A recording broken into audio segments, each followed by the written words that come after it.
Welcome to the Low Country Revolutionaries, the podcast that dives deep into the heart of Charleston, South Carolina's vibrant entrepreneurial scene. I'm your host, Bill Ballott, founder of Veritas Exoscience, and each week we're spotlighting the boldest innovators from the Chucktown startup community. These are the visionaries pouring their heart and soul into the businesses that are transferring Charleston into a global hub of creativity and American ingenuity. Get ready for raw, real conversations with the trailblazers shaping our city's future. Let's dive in. I would like to welcome Heather Valeri, who's the CEO and founder of Meridian Business Advisors, an award-winning business brokerage and advisory firm located in Charleston, South Carolina. She is a certified business intermediary. Hi, Heather. How you doing? Great. Thank you for having me today. So, Heather, I already got like just the first question because I have never heard of this in my life, and I'm just naive. What the heck is a certified business intermediary? It sounds very fancy. What is that?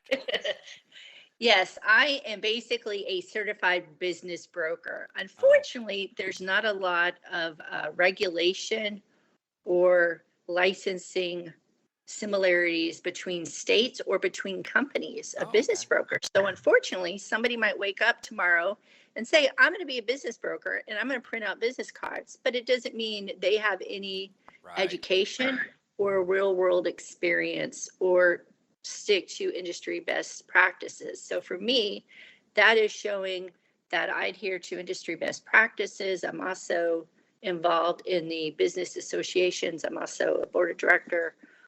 And I educate and mentor other new brokers as well. Awesome. But at the end of the day, I bring buyers and sellers together that are interested in selling businesses. Oh, really? Any size business? Is it mainly small business or large business, or does it matter?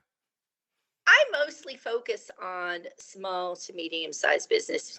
Okay. Small business brokers are called, they practice in Main Street, which is typically, zero, I don't want to say zero, right? But, 250K to 10 million is generally Main Street. Okay. Then you have lower middle market, and then you have mergers and acquisitions. I do have mergers and acquisitions background. Okay. I had worked several years in that corporate background. But in my DNA, and because I come from a long line of family business owners, I really am passionate about helping small business owners succeed. Cool. That is awesome. Well, we have a lot of small businesses around the Charleston area. We have a whole group through the Chucktown startups. There's probably more out there that could join in. So what would you like to kind of tell these folks that you work with? What's your thing that you can really help folks with? Yes, I love just, empowering aspiring entrepreneurs. There's advantages to building a startup from scratch, and then there's a lot of disadvantages. A lot of time, entrepreneurs don't realize that there's a higher success rate by acquiring a business. Really? But that's not why I'm here. Yes. So I'll give you a couple of quick statistics. 50 to 60% of startups will fail within the first 5 years. And that is according to the Small Business Administration. Right. And then if you took a franchise business model, 96% of those will still be in existence within 10 years. Wow. Yes. So there is a big misnomer or myth about franchise businesses being bad. That's not the case. I know a lot of franchisees that are making multi-millions, That's amazing. I would have never thought that. I wouldn't think it would be that big of a disparity there because, a 96% success rate, you don't find that hardly anywhere, right? No, you don't. And then the other thing, too, is a great strategy, too, is just to acquire a business that's already making cash flow day one. That's true. And that's already got the systems in place. It doesn't mean you can't make it your own. You can. But why start from ground zero? But that's not why I'm here today, really. I could talk all about that as well. But today I thought I would talk about, building a bulletproof business. A lot of people say this is shifting, turbulent economic times.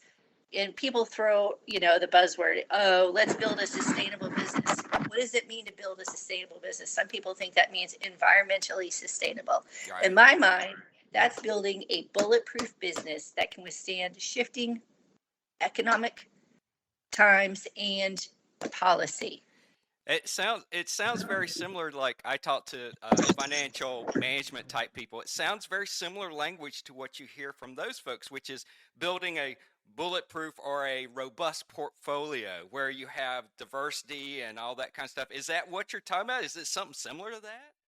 Yes, I have 6 bullet points, really. The first one is build your business on a strong foundation. The importance of a business plan. Every bulletproof business starts with a solid foundation and actionable business plan. And I could talk more on that, but 2 would be diversifying the customer base. Okay. Yeah. I had worked with a multi-million tech company.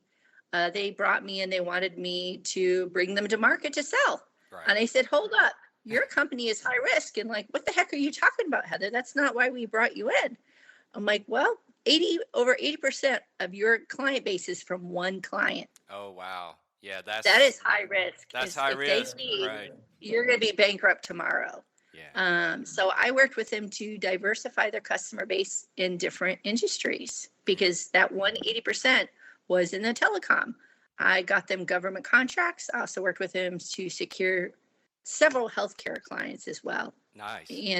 And a couple other industries. So then when we did go to sell, I had, almost doubled the value of the company by doing that.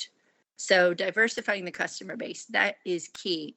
It is crucial not to rely on 1 or 2 clients because what's happening right now, companies are crying over tariffs, right? Right. Because and I'm going to get into that in a second, but supplier and vendor diversification. A key takeaway is a business should not overly rely on a handful of suppliers. I advised an e-commerce client to diversify their manufacturing to reduce risk. When COVID paralyzed their company, yeah, they had wished they listened to me sooner. So I had to work with them to restructure the product line and make sure that at least 50% of their product base was being manufactured in North America. Right. That's very important these days. Exactly. Financial awareness and KPI monitoring.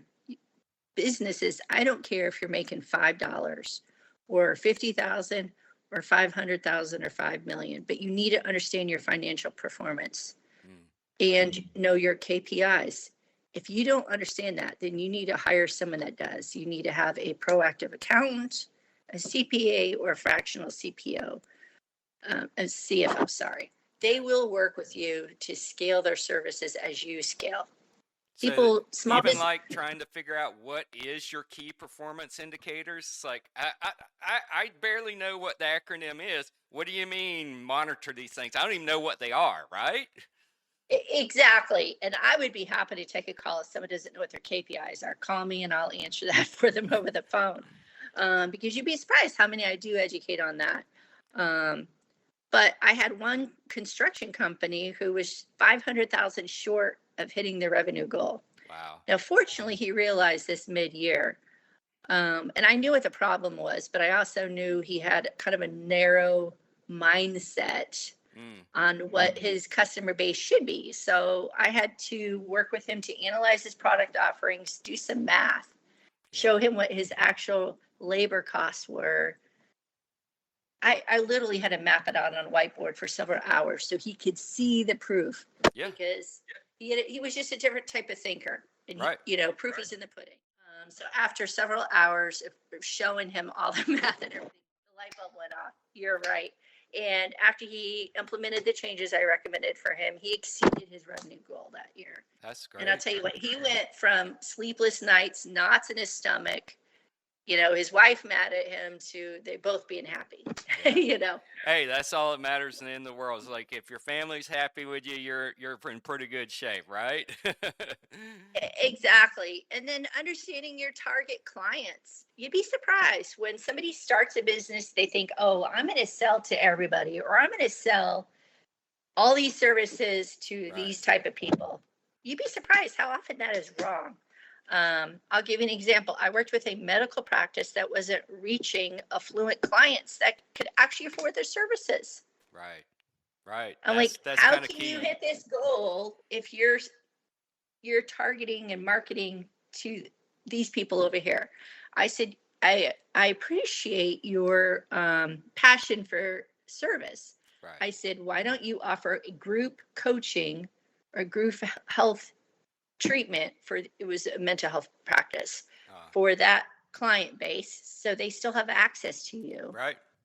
And then it's multiple, then that way it's volume, right? She's Right. still making an impact. And then focus your strategy on reaching this client base, because everything you're describing means you want to reach affluent clients and your revenue doesn't lie. Yes. So that was one, and I could give you a bunch of other examples on that. But you need to understand who your target clients are and who can afford you. Another one I see, probably one of the biggest mistakes any startup can make, is real estate investments. Investing or leasing commercial real estate at the wrong stage of business is the biggest mistake I see. So getting too much too fast, is that really kind of what's going on there? Yes. People are, new entrepreneurs are tempted to have a beautiful office space or a beautiful retail space.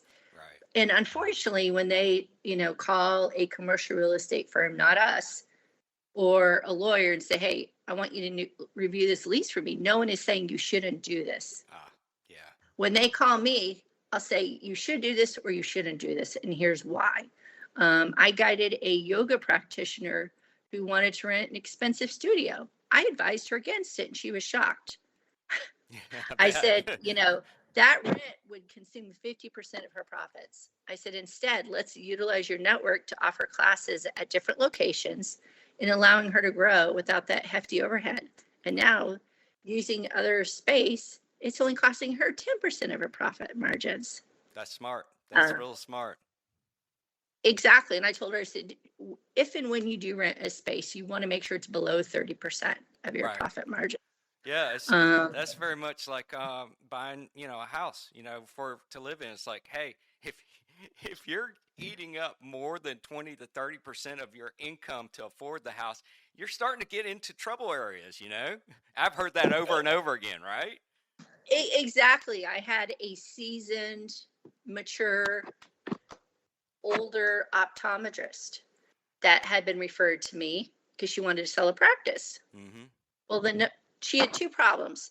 She was in the red, and number two, her monthly rent was $10,000 a month. Wow. And her space was 3 times too big, and she had no visibility, and she was just in a bad location. Forget the fact that she's paying $10,000 a month, which is crazy. Place for her service, yeah. Yeah. So, just because, and I was saying this to a friend the other day, I said, just because somebody has an MD or a PhD behind their name does not mean that they're the smartest business person. No, not at all. Because you can't substitute real life experience, right? Yeah. And I actually gave her lawyer quite the hard time, because I said, whoever was, pardon my language, I said, whoever was the dumbass that reviewed this lease should have told her not to do it. Right. And he's like, well, I was the dumbass. And I said, well, I'm sure you protected her legally in some ways. I said, but I wish somebody had said, don't do this, because at least if she wanted that space, I would have tried talking her out of it. Right. But I would have encouraged her to sublease it, because you could fit literally 2 other practices in her space. It was that ridiculously big. Wow. Yeah. And she wasn't doing any marketing to bring clients to her. They didn't know she was there. Oh, wow. Yeah. And it's, I think, people, and I'm sure I'm guilty of this, is you get so focused on doing your thing, you don't think about the other parts that you have to kind of manage. And it's like, exactly. And you spend so much time, whether it's in medicine or some other area, getting to be a technical expert. You're weak in these other areas, but you still have to do them, right? Exactly. Every successful business leader or even civic leader, I don't care how good you are, even Steve Jobs, Bill Gates, Oprah Winfrey, everybody has business advisors in their circle to help them make right decisions, because we can't be experts in everything. Right. That's true. I had a veteran. He's a great client and friend in the fitness space. He had been running kind of his own business, but was leasing space from somebody.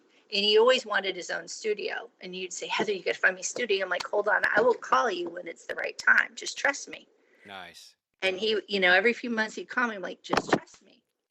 So one day the right spot opened up. And then they're like, oh, it was a popular shopping center, but they're like, oh, we don't want any more fitness businesses. So I'm like, hear me out. Right. So I appealed to the property owner, right? I said, this is not your typical fitness business. And so I advocated for him. I negotiated for him. I got 3 months free rent. Nice. Plus I got his build out covered. Nice. That's And really cool. And his rent is under that 30% profit margin. Nice. So he is scaled. And we also hooked him up with some general contractors that were vet friendly. My husband's also a construction expert, so gave him some great tips and advice, and kind of hooked him up on that side to minimize his costs. But again, we got it all covered. Yeah. I mean, so having I saved everything him a lot lined of up money. makes a huge difference, right? Right. So he loves his fitness studio now, and it was worth waiting for. Yeah, and it's hard. It's hard to be patient. You want to, that's part of, I think, almost every entrepreneur. It's like you want to just go and do it, get things going as fast as possible, and it's hard to wait. It's hard to be patient. Right. And sometimes location too, you have to think about too. I have a client and they own several businesses, some of them they're partners in, and their sister owns a business over in North Charleston, and it's been robbed multiple times. Oh, wow. Yeah. Smash and grab, destroyed things. So he wants to move her to a specific town. And I said, it's going to be a while to find that specific thing that you want. I said, I can get her pretty close. Yeah. That's what you have to do. Because there's been a couple of spots, so he's still holding out, but I definitely have given him a couple opportunities that would have been better, because gosh forbid somebody goes in there with a gun, Right. It's just terrible that she has this, she's operating in fear, and that breaks my heart, because she's such a nice lady. She's got a remarkable business, a unique niche. And it's just terrible that granted, it's a small isolated incident, but still, just that area. Yeah. You didn't always know that. It's one of those challenges, the location can be a challenge you didn't expect. You spend so much time trying to find the right place to get your business going, that fits within your budget and all that kind of stuff. And then, something like a crime or something happens. Now you're like, oh, what am I going to do? You just try to make the best of it. And that's hard for any new business, or even older business, but definitely new businesses, right? Right. Even construction. I know restaurants that did not do their research about pending city and city roads and stuff like that. Right. Yeah. Road and infrastructure construction. And that will debilitate your business when there's construction blocking your parking spots. Yeah, absolutely.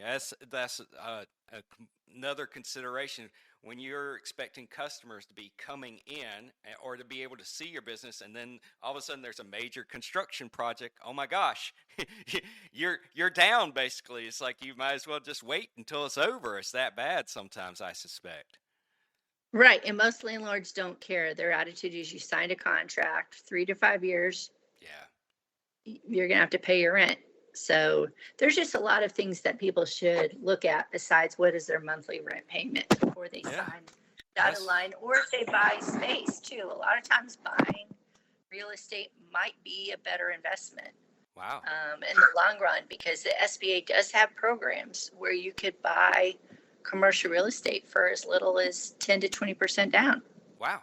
That's a great deal. So that's the Small Business Administration you're referring to, right? Yes. And so that's a government agency in South Carolina. Are there similar agencies that help businesses or small businesses get space and other types of things? Well, the SBA will help with guaranteeing loans for types of businesses. So they're a nationwide program. And interesting enough, the U.S. is the only country that has government agencies to help entrepreneurs start businesses and help Cool. provide funding. So we are the land of opportunity. Yeah, absolutely. Well, I think, definitely the U.S. is land of opportunity, and Charleston is an exciting place right now. I hear from a Yes. lot of small businesses. Everybody's just really energized right now, and there's a lot of stuff going on. And I know we were talking a little bit before we started the podcast. You didn't grow up here. You moved to here. So why Charleston? Why are you doing your business here? And what is it about Charleston makes it a good place to do business? Yes, I was originally born in Florida, so I had grown up in a hot climate. I've lived in a lot of places. I'm an Air Force brat. Okay. So I've lived in a lot of places. I went to 5 different high schools. I went to wow. college in Boston. So I fell in love in Boston. I never planned on staying there, but when you fall in love and my husband's family has roots, I'm like, give this a try. Maybe Yeah, why this will not? be nice. Yeah. But those winters were brutal, let me Right. tell you. And the winter that we decided to move was just like a godsend. My husband had never been on vacation, surprisingly, to Disney World, and he'd never been to outside of Massachusetts in the winter. Wow. He didn't So know. so we went to Florida in January that year with our first son, and when he got off the plane, it was 86 degrees and everything is green and tropical. Right. Mind you, he was an electrician. He was working outside on top of a Stop and Shop building that was the size of 3 football fields. And it was 8 below, and they can't wear gloves. And they would literally, the 3 of them would stand there on the roof and wire and put their hands back in their pockets because their hands would freeze. Right. And he's like, this sucks. And he's like, Heather, I get it. Now I understand why you want to move. And then Right. the company he worked for at that time was looking for people to relocate. And at that time, the most south I could get my husband to move was Charlotte. So we went to Charlotte, and I'm like, hey, I'm getting warmer. Yeah, this is getting I better. can Yeah. do it. And Charlotte was fun for a while, but it really is a small city with a lot of growing pains, right? And Right. I wanted the coast. I really missed the ocean. So my husband's job was changing. The construction industry was changing in Charlotte. Right. And he's always worked for the top construction electrical contractors in the country. And there were a lot of opportunities for him in Charleston. And so when it happened, I'm like, okay, let's move. And we made it happen pretty quick. Yeah, and you haven't looked back. It's been great, right? No, Charleston is my favorite place on earth, my favorite place to live. Yeah. It's just something magical. I don't know if it's in the water or people are just happy in Charleston. You know what I mean? I've heard it called, a lot of names, but it's, one of the things I've heard many times is the land of sunshine and smiles, and Yeah. you see it. You see it all the time, Yes. I think people have a better balance of work and family and life, right? Yes. And you're kind of surrounded by, nature all the time. It's like, whether you're going downtown or you're going out to one of the other, towns in the area, you're always around the river. You're always around a forest or a swamp or something. There's always nature around. And the people around here really embrace that. There's a strong, boating, fishing, nature culture down here. So it's kind of fun. I love it too. Yeah, me and my husband, we're big kayakers, so we love kayaking in the salt marshes. Oh yeah. Sometimes we will go in the intercoastal. Oh yeah, the waterway. Intercoastal Waterway. I've seen it. Yes. I've never been on it. I've drove over the bridges. I was like, wow, this is really amazing. I've never tried it. It's so cool when you kayak out there there's a spot from Sullivan's Island, but you can kayak out towards the Charleston Harbor. And if you time it right, this, I don't know if you call it an island, but the water is at the right height. You can park your kayak and get out. And it's like an island of seashells but there'll be butterflies and wildflowers Oh, wow. everywhere. And it's like, it's just the middle of the ocean. But you can get out, sit in a chair, tan. You'll see It's like people a fishing. little Yeah, sandbar at the right point of the tide, right? exactly. But you see so much sea life, people. It's always a different experience when you go out. We'll see sea turtles, dolphins. I Yes. mean, it's just incredible, Yeah, it's funny because like Sullivan Island was sort of like somewhat my point of entry into the Charleston culture because years ago I worked for the Navy and I was up in D.C., but my base was down here. It used to be called Spaywar, and so I'd Yep. come back and forth all the time. All the time. Okay. At least once a month. It was just back and forth from D.C. to here all the time, and we'd always go out to Sullivan's Island because there was, they had a facility out there, and it's. Mhm. So I spent a lot of time at Sullivan's Island, and it is a beautiful place, and a lot of history there with Fort Moultrie and Fort Sumter and all that right in that Oh, area. yes. So it is very special around here. And there's, not to say that the other places aren't special either. Like, there's so many great beaches and marshes and other things to do. So that's great. I'm glad you're getting to enjoy all these things. I hope, as we stay here longer, we'll explore more of this, I'm sure.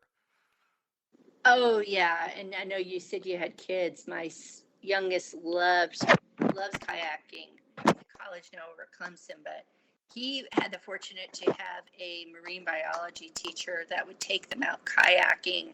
And then they would also go into the water and catch and identify all kinds of species in the water. Oh, Like, yeah. whoever knew there was like 5 different types of jellyfish, and you can eat this kind and not eat that kind. And Yeah. like, that really hands-on experience you wouldn't get in a classroom. Yeah, exactly. And, marine biology and that kind of aquatic type biology is big around here. We obviously had the aquarium that's downtown and everything, and just lots of opportunities to actually get out in nature and seeing it firsthand, not in a zoo or something. So that's a great opportunity for everybody. Have you been to the Huntley Museum yet with your family? Not yet. Okay, you have to go. As a Navy man, you would love the mystery of the Huntley. Okay, I will. I've seen many models of the Huntley, which was a Civil War submarine, correct?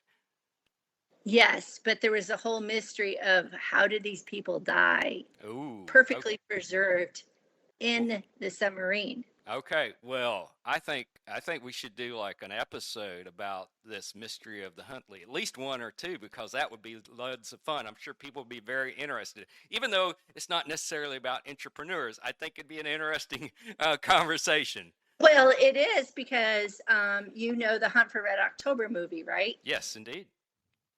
Was it Clive? Who is the author of that book? Was it Clive Cussler or was it somebody else? I think it is. Yeah. No, it is. He actually invested for years in the expedition to recover the Huntley. Oh, wow. Okay, so it is So a business story. him We as can an make this entrepreneur. work. So him as an entrepreneur invested locally. He might live in the area or have a house in the area. Yeah. But he spent millions of dollars investing to have that recovered. So I honestly would say, and I'm not an expert, but I don't think it would have ever been recovered without him driving that mission and help funding it. Yeah. I think this is going to be a great story. We got to dig a little bit into this. So let's do this again in another episode. This has been awesome, Heather. I really enjoyed our conversation today, and thank you for sharing your advice and wisdom with the other entrepreneurs out there. I think they're definitely going to want to talk to you. Just a few tidbits that I heard. It's like, wow, I didn't even think about that. There's so much, and I hope lots of people get things from this episode that helps them out. And you're available in the area. They can get a hold of you. They can email you, call you, right? Exactly. And what I'll do too is I'll send you a PDF that if you want to share with your audience with those 6 tips for building a bulletproof business, you can share that on your website with them. Okay. And then you had also asked about the government agencies that help entrepreneurs with resources. So I'll give you a few links that they can refer to. Okay. My new website should be launched the end of this week, early next week. It will be meridianbusinessbrokers.com. They're just putting on the final touches on it. Perfect. But I'm always happy to be a resource for people. Great. And I will get that. There's a description that'll go along with this podcast, and we'll get those things put in that description. That way it's always there for folks to find. And then if we need to put other content, I can put some links in there to kind of take care of that. So, but thank you. Thank you so much. It's been a pleasure. And maybe we can talk again another time, especially like something about this Huntley mystery. I like this idea. Oh, yes. That would be awesome. And I hope to see you at the Business Summit on August 14th. All right. Thank you so much. Thanks, Bill. Have a great day. That's a wrap for this episode of the Low Country Revolutionaries. Thanks for joining us as we celebrate the fearless entrepreneurs making wave in Charleston's Chucktown Startups community. I'm Bill Ballott, and it's been an honor to share these inspiring stories with you. If you enjoyed this episode, subscribe, leave a review, and share it with someone who needs a spark of low country innovation. Until next time, keep pushing the boundaries of what's possible.